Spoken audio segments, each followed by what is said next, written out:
সমগ্র দুনিয়ার রাজনৈতিক পরিস্থিতি, অর্থনৈতিক পরিস্থিতি, সামাজিক পরিস্থিতি ইত্যাদি অবলোকন করে চিন্তাশীল মানুষ, সচেতন মানুষ আজকে এই প্রশ্ন করছেন। এই প্রশ্নের অবতারণা হচ্ছে এই যে অর্থনৈতিক অবিচার, এই যে রাজনৈতিক দ্বন্দ্ব, এই যে পারিবারিক সংকট,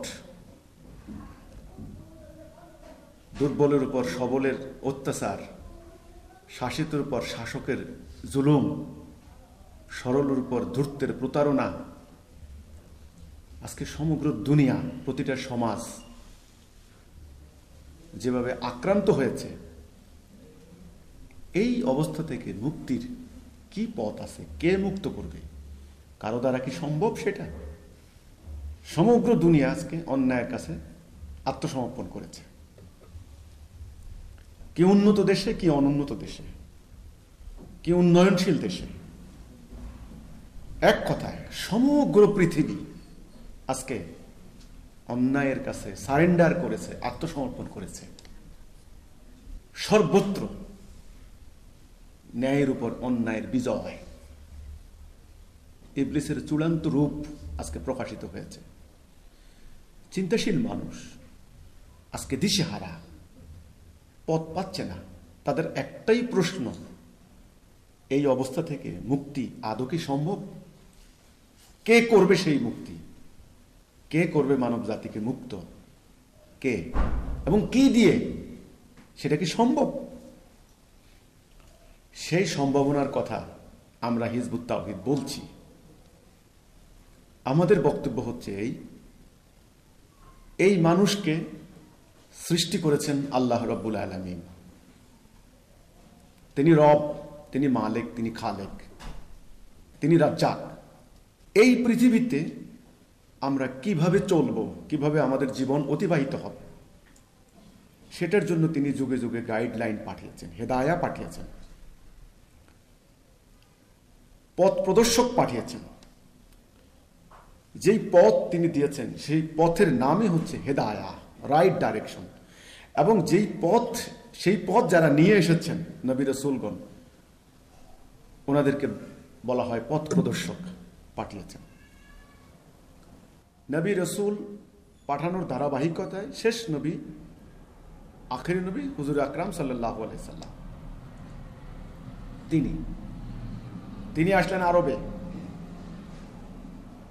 অন্যান্য নবীরা, অন্যান্য রসুল বিভিন্ন অঞ্চল, বিভিন্ন গোত্র, বিভিন্ন এলাকায় আসলেন, তিনি আসলেন আরবে।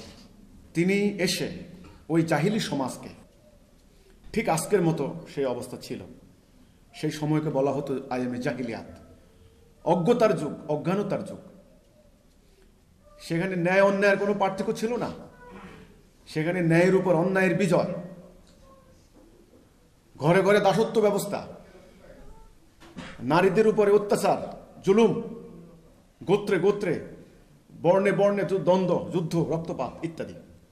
গুটি কয়েক লোকের হাতে সমুদয় সম্পত্তি বন্দী, সম্পদের মালিক। আর বৃহত্তর জনগোষ্ঠী অভাব দারিদ্র্যের মধ্যে নিপতিত ছিল। এই জন্য ওই সমাজ ছিল জাহিলি সমাজ। সেই সমাজ নিয়ে যিনি সর্বাধিক ভাবতেন, চিন্তা করতেন, তিনি হলেন আখেরি নবী রাহমাতুল লিল আলামিন হুজুর আকরাম সাল্লাল্লাহু আলাইহি সাল্লাম। ভাবনার একটা পর্যায়ে ওনার বয়স যখন 40 বছর পূর্ণ হলো, আল্লাহ ওনাকে পথ দেখালেন। কোন পথে মানবতার মুক্তি, মানব জাতির মুক্তি? সেই পথ হচ্ছে তাওহীদ, লা ইলাহা ইল্লাল্লাহ। সেটা আল্লাহ রাব্বুল আলামিন সৃষ্টির শুরুতেই মানুষকে খলিফা হিসেবে প্রেরণ করলেন। মানুষ আল্লাহর খলিফা, আল্লাহর প্রতিনিধি। এই পৃথিবীতে মানুষ এসেছে পরীক্ষা স্বরূপ কিছু কালের জন্য। মানুষ আল্লাহর প্রতিনিধিত্ব করবে, আল্লাহর খেলাফত করবে, সেই শয়তানের প্রতিনিধিত্ব করবে না, ইবলিসের প্রতিনিধিত্ব করবে না। এই জন্য মানুষের সামনে আজকে দুটি পথ, ডাইন বাম, সত্য মিথ্যা, ন্যায় অন্যায়। একদিকে আল্লাহর হুকুম, একদিকে ইবলিসের হুকুম, শয়তানের হুকুম। মধ্যখানে মানুষ, বনি আদম, তার নফসের স্বাধীনতা, চিন্তার স্বাধীনতা, তার বুদ্ধির স্বাধীনতা। সে সিদ্ধান্ত নেবে, তার দৃষ্টিকে ব্যবহার করবে, কানকে ব্যবহার করবে, মানে শ্রবণ শক্তিকে ব্যবহার করবে, ব্রেইনকে ব্যবহার করবে, তার হৃদয়কে কাজে লাগাবে ইত্যাদি দিয়ে সে সিদ্ধান্ত নেবে সে কি ডান দিকে যাবে নাকি বাম দিকে যাবে। এই ডান দিকেই হচ্ছে আল্লাহর হুকুম, আর বাম দিকে হচ্ছে ইবলিসের হুকুম। যদি মানব জাতি এই সিদ্ধান্ত নেয় যে আমরা আল্লাহর হুকুম ছাড়া কারো হুকুম মানব না, তবে তারা হেদায়ার মধ্যে উঠলো, তারা তাওহীদে উঠলো। তাদের প্রভু আল্লাহ, দুটি পুরস্কার তারা পাবে। নাম্বার 1, তাদের এই দুনিয়ার জীবন শান্তিপূর্ণ হবে, ভাই ভাইয়ের দ্বন্দ্ব হবে না, দুর্বলের উপর সবলের অত্যাচার হবে না, ধনী দরিদ্রের ব্যবধান থাকবে না, ন্যায় বিচার সুবিচারে তাদের সমাজ পূর্ণ হবে, এবং তারা পরকালে জান্নাতে যাবে, তারা জান্নাতি হবে। যেটা আল্লাহ রসুল বলেছেন, মান ক্বালা লা ইলাহা ইল্লাল্লাহ ফাদাখালাল জান্নাহ, যে বলল লা ইলাহা ইল্লাল্লাহ সে জান্নাত যাবে। এটা হচ্ছে সেটা। নবী রসুলরা আসলেন এই তাওহীদ নিয়ে, মানব জাতিকে তাওহীদের উপর উঠালেন। মানব জাতিকে ইবলিস আবার দালালাতে নিয়ে গেল, মানুষ আবার ভাই ভাই দ্বন্দ্ব হলো, সমাজের মধ্যে অন্যায় অবিচার হলো।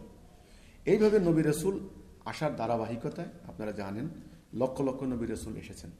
শেষ নবী আমি একটু আগে বলেছি, আমাদের নবী করিম সাল্লাল্লাহু আলাইহি সাল্লাম, তিনি এসে সেই একই কথা মানব জাতির সামনে তুলে ধরলেন, তোমরা বলো লা ইলাহা ইল্লাল্লাহ। এই কথাটা তিনি যখন আরববাসীর সামনে বললেন, একটা প্রতিক্রিয়া হলো। আপনারা জানেন ধর্ম ব্যবসায়ীরা ওনাকে টার্গেট করলো, এবং যারা কায়েমি স্বার্থবাদী গোষ্ঠী, যারা সমাজকে কন্ট্রোল করত, সমাজকে নিয়ন্ত্রণ করত, তাদের নিজেদের হুকুম দিয়ে তারা সমাজের মধ্যে দ্বন্দ্ব লাগিয়ে রেখে তারা সমাজকে শোষণ করত। ধর্ম ব্যবসায়ী একটা গোষ্ঠী, আর হলো শাসক শ্রেণী। এই উভয় শ্রেণীর জাতাকলে পিষ্ট হয়ে সাধারণ মানুষ নিপীড়িত হতো। এই অবস্থা থেকে মুক্তির জন্য নবী করিম সাল্লাল্লাহু আলাইহি ওয়াসাল্লাম যখন তাওহীদের দিকে ডাক দিলেন, তখন ওনার বিরুদ্ধে প্রোপাগান্ডা চালালো, যেটা কি, যে মোহাম্মদ আমাদের ধর্ম ধ্বংস করতে এসেছে, মোহাম্মদ আমাদের এতদিনের প্রচলিত পরম্পরাকে ধ্বংস করতে এসেছে।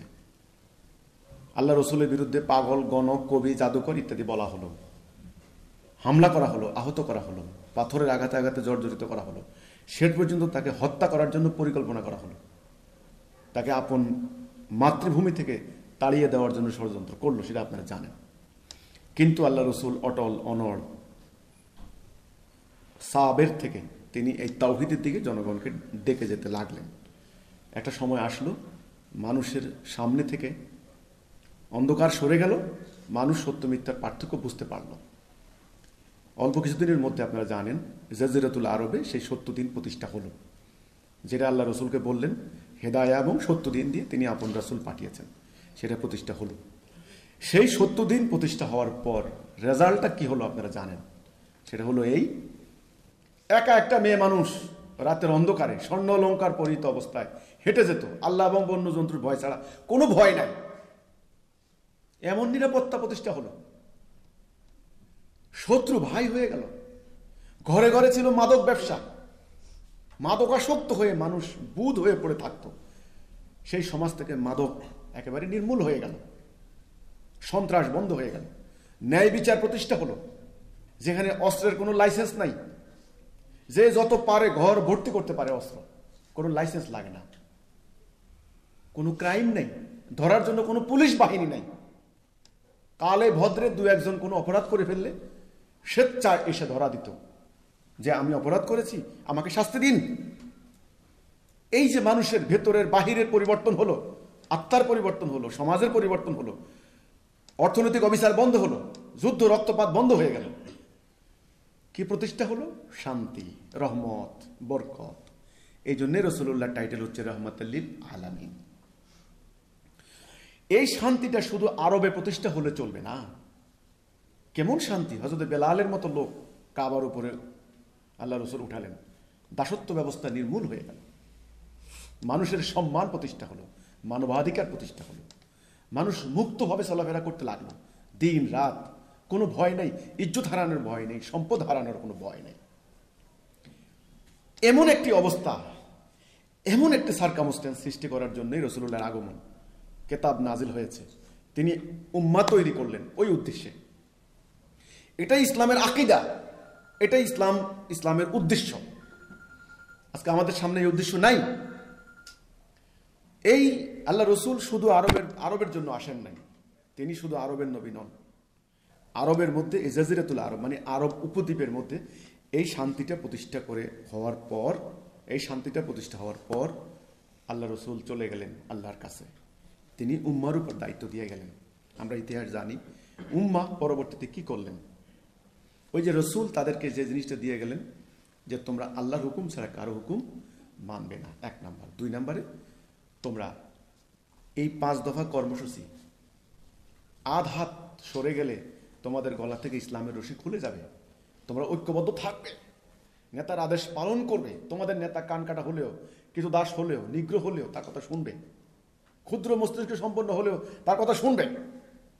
তোমরা আনুগত্য করবে, নেতার আনুগত্য করবে। তোমরা হিজরত করবে, তোমরা জিহাদ করবে আল্লাহর রাস্তায়। এই 5 দফার ঐক্য বন্ধনী দিয়ে রাসূলুল্লাহ জাতিটাকে ইস্পাত কঠিন ভাবে তৈরি করে, প্রেরণা দিয়ে, উদ্দীপনা দিয়ে, উৎসাহ দিয়ে তিনি আল্লাহর কাছে চলে গেলেন। জাতি রাসূলুল্লাহর পবিত্র পদতলে বসে শিখলেন। আবু বকর, ওমর, আলী, উসমান, খালিদ ইবনে ওয়ালিদ, জারার, মুসান্না রাদিয়াল্লাহু তাআলা আনহু, এই সমস্ত সাহাবায়ে কেরাম বুঝলেন ইসলামের উদ্দেশ্য কি, লক্ষ্য কি, কেন রসুলের আগমন। এই সত্য বোঝার পর তারা বেরিয়ে পড়লেন দুনিয়ার বুকে সেই সত্য প্রতিষ্ঠা করার জন্য, যেটা আল্লাহ রসুলকে আল্লাহ দিলেন।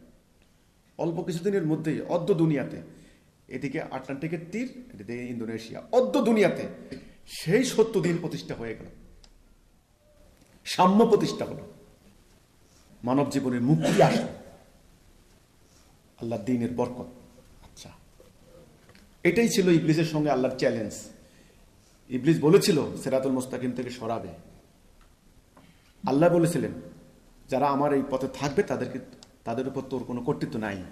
এই যে আল্লাহ দেওয়া সেই তাওহীদ এবং তাওহীদ ভিত্তিক দ্বীন আল্লাহ রসুল প্রতিষ্ঠা করে দিয়ে গেলেন, সাহাবায়ে কেরাম দিয়ে গেলেন। কিন্তু দুর্ভাগ্যজনক ঘটনা, পরবর্তীতে আমরা আকীদা ভুলে গেলাম, সেই লক্ষ্য ভুলে গেলাম, সেই কর্মসূচি হারালাম। হারানোর পর আমরা কি করলাম? আমরা নিজেরা মারামারি, তর্কাতর্কি, ক্ষুদ্রাতি ক্ষুদ্র ইত্যাদি নিয়ে আমরা লিপ্ত হয়ে গেলাম। তারপরে আমরা কি হলাম? শত্রুর কাছে মার খেলাম, আমরা পরাজিত হলাম। প্রথমে হালাকু খান আসলো, আমাদেরকে কচুকাটা করলো, আমাদের হুঁশ হয় নাই, আমরা ঐক্যবদ্ধ হলাম না, আল্লাহর তাওহীদের উপরে আবার আসলাম না। তারপরে আল্লাহর চূড়ান্ত শাস্তি ব্রিটিশরা আসলো, পুরো মুসলিম বেল্ট তারা আমাদেরকে গোলাম বানিয়ে দিল। তারা চলে যাওয়ার সময় তাদেরকে আমরা তাড়াইতে পারতাম না, কারণ আমরা তো ঐক্যবদ্ধ নাই। আমাদের আলেমরা আছেন কি কেতাব রচনায় ব্যস্ত। আমার দাড়ি কতটুকু হবে, টুপি কতটুকু হবে, পাগড়ি কতটুকু হবে, টাকনু কতটুকু হবে, খাবার আগে নিমক খামুক কতটুকু, ঢিলাকুলুক কয়টা হবে, মেসওয়াক কি রকম হবে। আমাদের আলেমরা আছেন ওই যে মেয়ে মানুষের ব্যক্তিগত বিষয় নিয়ে ইত্যাদি নিয়ে আমাদের আলেমরা তর্ক বাহাস ইত্যাদিতে তারা বড় বড় কেতাব রচনা করলেন। শিয়া হলেন, সুন্নি হলেন, শাফি হলেন, হাম্বলি হলেন, হানাফি হলেন, আহলে হাদিস হলেন, আহলে বাইত হলেন, এগুলি হলেন। আমরা কি করে প্রতিরোধ করব? আমাদের 5 দফা নাই, আমাদের ঐক্য নাই, একক নেতৃত্ব নাই, ইমামত নাই, জিহাদ নাই, আনুগত্য নাই। কে কার কথা শুনবে? শিয়া শুনেন না সুন্নির কথা, সুন্নি শুনেন না শিয়ার কথা, কে কার কথা শুনবে? আল্লাহর শাস্তি আসলো, পুরো মুসলিম বেল্ট আমরা পরাজিত হয়ে গেলাম, গোলাম হয়ে গেলাম। এখানে একটা তাৎপর্যপূর্ণ ঘটনা ঘটলো। যখনই আমরা তাদের গোলাম হয়ে গেলাম, আমরা পরাজিত হয়ে গেলাম, আমরা লাঞ্ছিত হলাম। আমাদের লক্ষ লক্ষ নারীদেরকে তারা নিয়ে গেল জাহাজ ভরে, আমরা কিচ্ছু করতে পারি নাই। 300 বছর থেকে তারা আমাদের এই ভূখণ্ডগুলিকে শোষণ করে তারা ইউরোপে সম্পদ পাচার করেছে, আমরা কিচ্ছু করতে পারি নাই। নিয়ে গেল তারা, শিক্ষাহীন, দীক্ষাহীন, জ্ঞানহীন, বিজ্ঞানহীন করে আমাদেরকে পশু পর্যায়ে নামিয়ে দিল। দুইটা বিশ্বযুদ্ধ করার পর তারা নিজেরা দুর্বল হয়ে গেল। তারা চলে যাওয়ার পর আমাদেরকে এমন একটা ব্যবস্থা দিয়ে গেল যেটার নাম তারা দিয়েছে গণতন্ত্র, গণতান্ত্রিক ব্যবস্থা। এই ব্যবস্থা কি আপনারা জানেন? এই ব্যবস্থা আমরা প্র্যাকটিস করেছি এতদিন ধরে। গণতান্ত্রিক ব্যবস্থা প্র্যাকটিস করেছেন যে মানুষ মনে করেছে এই গণতন্ত্রের মধ্যে শান্তি আছে। ইউরোপের মধ্যে একবার এই পুঁজিবাদী গণতান্ত্রিক ব্যবস্থা থেকে মুক্তির জন্য সমাজতন্ত্রের আবির্ভাব হয়েছে। কার্ল মার্কস সমাজতন্ত্রের প্রবক্তা, লেনিনরা বিপ্লব করলেন, মাও সেতুং বিপ্লব করলেন, লক্ষ লক্ষ মানুষ জীবন দিয়ে পুঁজিবাদী গণতন্ত্রের বিরুদ্ধে সমাজতন্ত্র প্রতিষ্ঠা করলেন, কিন্তু মানুষ মুক্তি পায় নাই, শান্তি পায় নাই। বর্তমানের এই পরিস্থিতি এসে যখন দাঁড়িয়েছে, আজকে মানুষ হতাশ। মানুষ কোথায় যাবে? মানুষের মুক্তির পথ কোন দিকে? মানুষ মনে করেছে এই ব্যবস্থা আমাদেরকে মুক্তি দিবে। কয়েক বছর পর পর একটা নির্বাচন আসলে সেই নির্বাচনে জনগণ ভোট দেবে, জনগণ ভোট দিয়ে জনগণের ভোটাধিকার প্রয়োগ করবে, মানুষ শান্তি পাবে। কিন্তু আজ পর্যন্ত ইউরোপের মানুষ পর্যন্ত এই ব্যবস্থা প্রত্যাখ্যান করার জন্য তারা তৈরি হয়েছে। সেখানে এই ব্যবস্থা ব্যর্থ হয়েছে। ব্যর্থ হয়ে তারা এখন কর্তৃত্ববাদী ব্যবস্থার দিকে গিয়েছে। রাশিয়া এই ব্যবস্থা নিয়েছে, কর্তৃত্ববাদী ব্যবস্থা। সেখানে উদার নৈতিক গণতন্ত্র, কন্ট্রোল ডেমোক্রেসি, এটার নাম তারা দিয়েছে, কন্ট্রোল ডেমোক্রেসি। এই ডেমোক্রেসিকে কন্ট্রোল করা শুরু করলো, ডেমোক্রেসির গলা টিপে এবার কন্ট্রোল করা শুরু করলো। তারা জানে যার যা খুশি করতে দেওয়ার সুযোগ জাতিকে ধ্বংস করে দেওয়ার নামান্তর। এটা ইবলিসের একটা বিরাট ষড়যন্ত্র। যে যা খুশি করবে, যে যা খুশি বলবে, কারো কিছু বলার নাই, কারো কিছু কওয়ার নাই। আমার খুশি, আমার গণতান্ত্রিক অধিকার, আমি করব, তোমার কি? এই যে একটা মনোভাব, তারা দেখেছে এই মনোভাব পোষণ করলে, এই কাজ করার সুযোগ দিলে জাতি কোনোদিন সমৃদ্ধ হবে না, উন্নত হবে না, এবং প্রতিপক্ষ শক্তির বিরুদ্ধে তারা কোনোদিন অস্তিত্ব রক্ষা করতে পারবে না। তাদের জাতিসত্তা থাকবে না, তাদের সার্বভৌমত্ব থাকবে না। কিন্তু শয়তানি চক্রান্তে এই ব্যবস্থা তারা চালু করে দিয়েছে। যেখানে যেখানে এই ব্যবস্থা চালু হয়েছে সেখানের সর্বশেষ পরিস্থিতি কি আপনারা জানেন? যুদ্ধ, রক্তপাত, মহাযুদ্ধ। এই জন্য আল্লাহ রাব্বুল আলামিন শেষ নবীকে দিয়ে 5 দফা দিলেন। 5 দফা। 1 নম্বরে ঐক্যবদ্ধ থাকবে। ঐক্য বিনষ্টকারী কাউকে কোনো সুযোগ দেওয়া যাবে না। 1 নাম্বার। এটা প্রাকৃতিক। ঐক্য অনৈক্যের উপরে বিজয় লাভ করে। 100 জন ঐক্যহীন লোক আর 10 জন ঐক্যবদ্ধ লোক সংঘাত হলে 10 জন বিজয় লাভ করবে ঐক্যের জোরে। আল্লাহ রাব্বুল আলামিন ঐক্যের পক্ষে। এটা প্রাকৃতিক নিয়ম।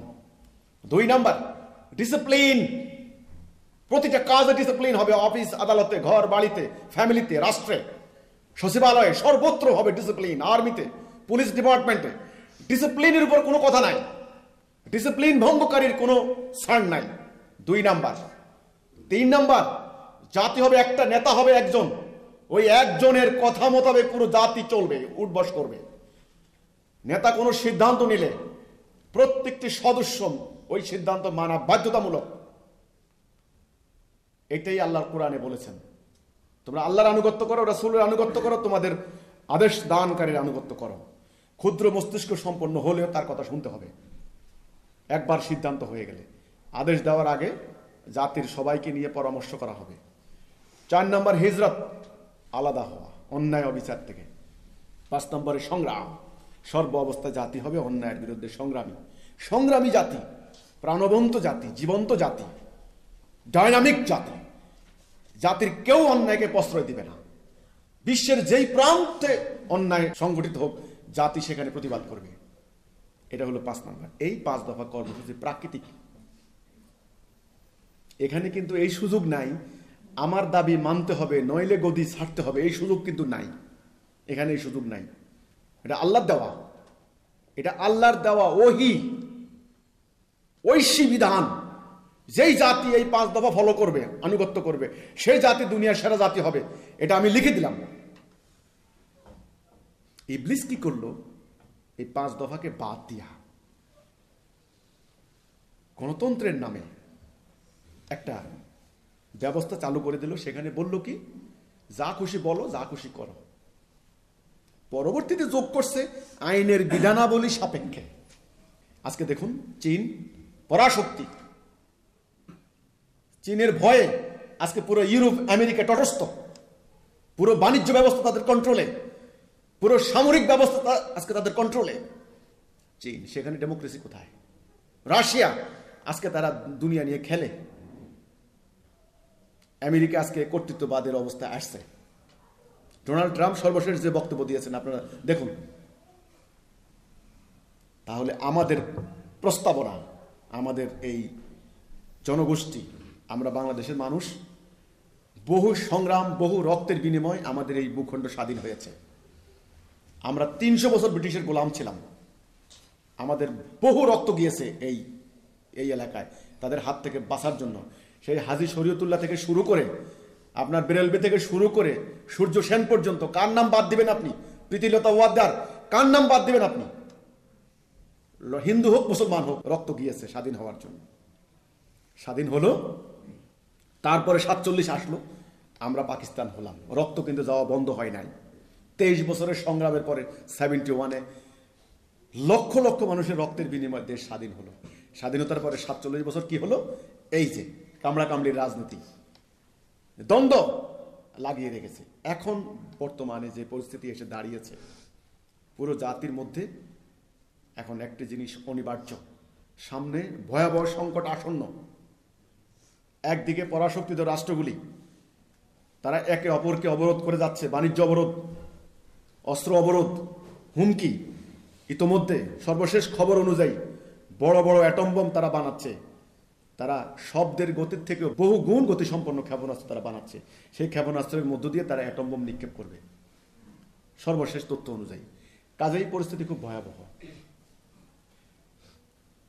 আপনারা জানেন যে একটা বিশ্বযুদ্ধ লাগলে বহু রাজ্য সাম্রাজ্য ধ্বংস হয়ে যায়, বহু সীমানা ধ্বংস হয়ে যায়, বহু নগর রাষ্ট্র ধ্বংস হয়ে যায়, বহু জনবহুল এলাকা বিরান হয়ে যায়, অস্তিত্ব থাকে না। আজকে মানব জাতির সামনে এই সংকট এসেছে। মানুষ সম্মিলিতভাবে আল্লাহর হুকুমকে প্রত্যাখ্যান করেছে। এই জন্য এখন হিজবুত তাওহীদের প্রস্তাবনা, এই জাতি যদি সামনে বাঁচতে হয়, রক্ষা পেতে হয় সাম্রাজ্যবাদীদের হাত থেকে, আভ্যন্তরীণ সংকট থেকে, এতদিন ধরে ভুল ব্যবস্থা চর্চা করতে করতে, প্র্যাকটিস করতে করতে তাদের মধ্যে যে বন্ধনগুলি শিথিল হয়ে গিয়েছে, ভাই তারা এখন শত্রু হয়েছে। তাদের পাড়ায় পাড়ায় শত্রুতা।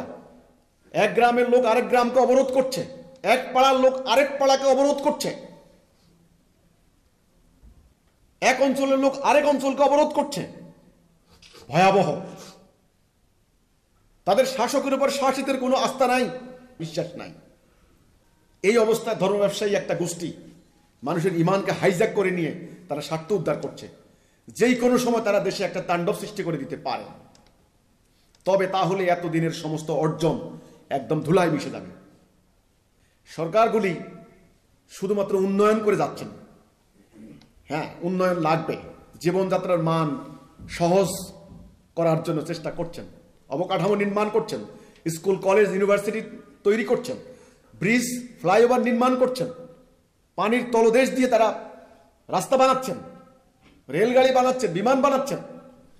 এটাকে আমি বলবো অবকাঠামোগত বস্তুগত উন্নয়ন। মানুষের ঐক্যবদ্ধতার কি করলেন? মানুষের আত্মার উন্নতির কি করলেন? মানুষকে স্বার্থপরতার পরিবর্তে জাতির কল্যাণে, দেশের কল্যাণে জীবন সম্পদ উৎসর্গ করার যে প্রেরণা, সেটা কি করলেন?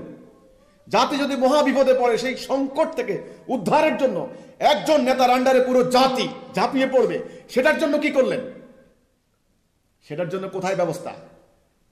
কোন শিক্ষা প্রতিষ্ঠানে সেই ব্যবস্থা আছে? কোন শিক্ষা আছে? কোন মাদ্রাসায় আছে? কোন মসজিদে আছে? কোন কলেজ আছে? কোন বিশ্ববিদ্যালয় আছে? আজকে যদি আমার জাতি বিপদে পড়ে, সবাই মিলে একজনের আন্ডারে, দরকার হলে ঘাস খাবো, তবু আমরা জাতিকে রক্ষা করব, এই চেতনা কে শিক্ষা দিবেন?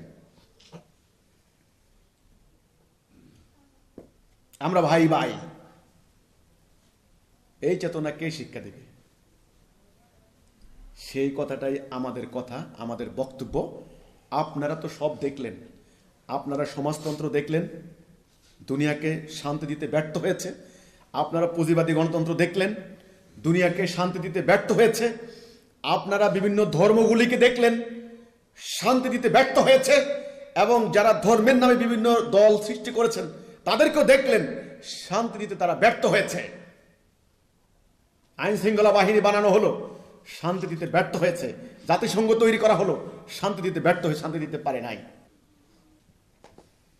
আমাদের প্রস্তাবনা সেটা হচ্ছে এই, সমগ্র জাতি আমরা বসে আমরা এখন একটা সিদ্ধান্ত নেব, আমরা আল্লাহর হুকুম ছাড়া কারো হুকুম মানব না। এই কথাতে ভয় পাওয়ার কোনো কারণ নাই, কারণ এই বিকৃত ধর্মচর্চার কারণে এই কথার মানে এটা বোঝানো হয়েছে যে মেয়ে মানুষ ঘর থেকে বের হতে পারবে না, সঙ্গীত চর্চা হবে না, মানুষের সুকুমার বৃত্তি প্রকাশ করতে পারবে না, মানুষের কথা বলার কোনো অধিকার থাকবে না, মানুষ কথা বললে তার হাত কেটে নেওয়া হবে, জোর জবরদস্তি করা হবে, মানুষের বিশ্বাসের উপরে জোর চালনা হবে। এ কথার মানে ওটা নয়, এটা ভুল। আল্লাহর হুকুম ছাড়া কারো হুকুম মানব না, এই কথার মানে হচ্ছে এটা, যা কিছু অন্যায় আমরা সমস্ত অন্যায়ের বিরুদ্ধে দাঁড়াবো, আমরা ন্যায়ের পক্ষে, সমস্ত অন্যায়ের বিরুদ্ধে আমরা দাঁড়াবো। এটাই আল্লাহর হুকুম, লা ইলাহা ইল্লাল্লাহ। কোনো স্বার্থপরের কোনো কথা চলবে না, কোনো ধর্ম ব্যবসায়ীর কোনো কথা চলবে না, কোনো সাম্রাজ্যবাদী পরাশক্তির কোনো কথা চলবে না। যেটা আল্লাহ বলেছেন সেটা। আমাদের জাতি হবে কয়টা? নেতা হবেন কয়জন? একজন। পুরো জাতি, তিনি ন্যায়ের উপরে, সত্যের উপরে জাতিকে পরিচালিত করবেন। আমরা সবাই মিলে তার কথা শুনব। এই একটা সিদ্ধান্ত, একটা দাবি, একটা প্রস্তাবনা আমাদের। হিজবুত তাওহীদ হলফ করে বলতে পারি, যদি সমগ্র জাতি এই কথার উপরে ইস্পাত কঠিন ঐক্যবদ্ধ হয় তবে তারা আসন্ন সংকট থেকে বাঁচবে। আজকে অর্থনৈতিক উন্নয়নের কথা বলেন, ইউরোপ, আমেরিকা, তারা অর্থনৈতিক উন্নয়ন করে তারা বহু বছর আগেই প্রথম বিশ্বের খেতাব অর্জন করেছে, উন্নত রাষ্ট্র হয়ে গিয়েছে। মধ্যপ্রাচ্য তাদের স্বর্ণ দিয়ে গাড়ির বাম্পার বানিয়েছে, টয়লেট স্বর্ণ দিয়ে মুড়িয়ে দিয়েছে, ঘরের দরজা স্বর্ণ দিয়ে। শান্তি পেয়েছে তারা?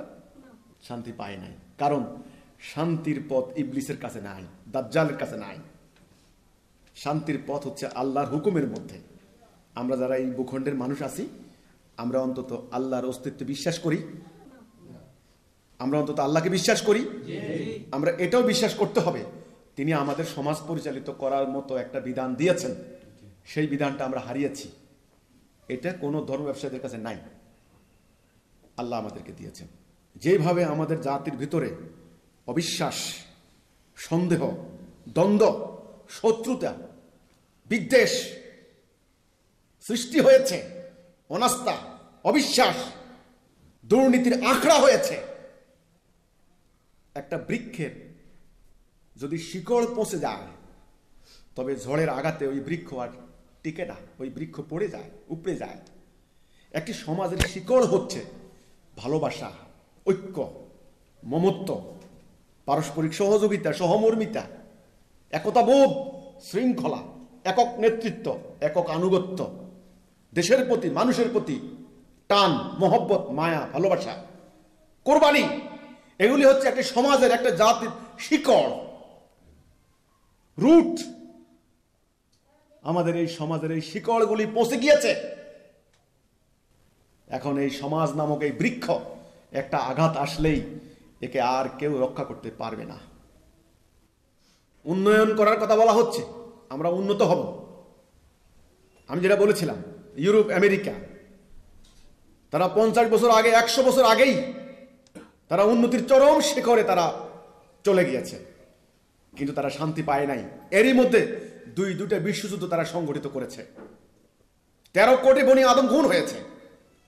আবারও তাদের সভ্যতা মানব জাতিকে তৃতীয় বিশ্বযুদ্ধের দ্বার প্রান্তে নিয়ে এসেছে। বৈষয়িক উন্নতি, বস্তুগত উন্নতি